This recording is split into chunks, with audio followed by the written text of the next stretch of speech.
Honestly, Mrs. Morris, I just don't know. I guess because everyone else has given up on me, I've given up on myself. I haven't given up on you. No. But it's your job, isn't it? It's a little bit more than that. If I didn't really care, the money they pay me wouldn't be nearly enough. And why do you do it? Because I do care. I'm sorry I let you down. It's not me you've let down. No. Do you think it'd help if I went to see Mr. Sutton now? You won't get that job. I know, but if I just apologised... Well, I suppose it could help. Would you come with me? No, I'm due in court. Well, what about later on? I'm going to be tied up all day. As a matter of fact, I must be off now. I'll see you later. Heard the prosecution witness claim that there was no threat of violence to Mrs. Brooks at the time of her arrest. What's he waffling on about that for? We've already been through that. And had in fact contacted the authorities on a previous occasion when Smith had visited her home. Mr. Hartman, are you going to call a witness to prove Mrs. Brooks contacted the authorities? Yes, Your Honour.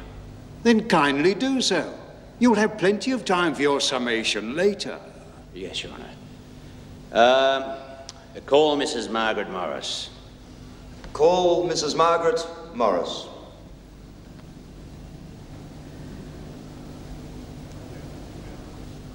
Well, Mr. Hartman? I'm sorry, Your Honour. It appears the witness has been... Here she is, Your Honour. About time. Well, let's get on with it, shall we? I do have other cases to hear. When Mrs. Brooks came to you and told you Smith was at her home, what did you do? We went back to Mrs. Brooks's house. We thought that if we could persuade Mrs. Smith to give herself up, it would help her. And what did you find? She'd left. I see. Thank you, Mrs. Morris. No further questions? Mrs. Morris, you say that Mrs. Brooks came to see you with this information. Why didn't you phone? Because Mrs. Smith was at the house at the time. Well, in that case, wouldn't it have been quicker to use a public phone? I suppose so. In fact, wouldn't it have been quicker for her to phone the police? Yes, it would have. But people who've been in prison often don't like to speak to the police. Yes, people that have been in prison. Isn't it true, Mrs. Morris, that Mrs. Brooks took so much time getting to your office that Mrs. Smith had time to make her escape? Yes. In fact, if Mrs. Brooks was helping Smith to escape, coming to see you would be an ideal way of covering her tracks, would it not? Well, I don't know.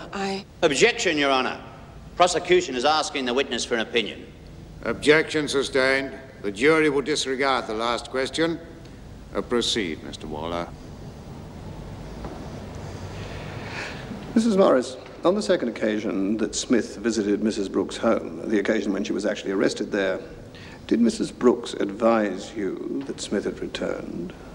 No, but there wouldn't have been time. Mrs. Morris, just answer the question, yes or no. Did Mrs. Brooks advise you that Smith had returned? No. No.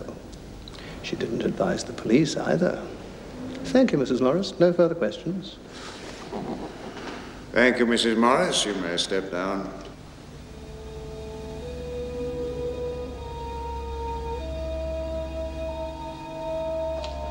Blast. Blast, blast. I may still get off. I've still got my own evidence to give. Oh, yeah, and they're going to listen to you, aren't they? Especially after the way our counsel has managed to get right up the judge's nose. It's not fair.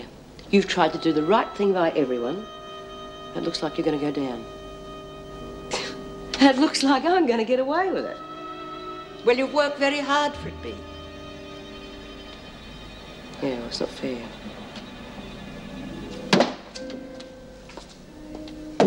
Hey, you out there, come on, open up.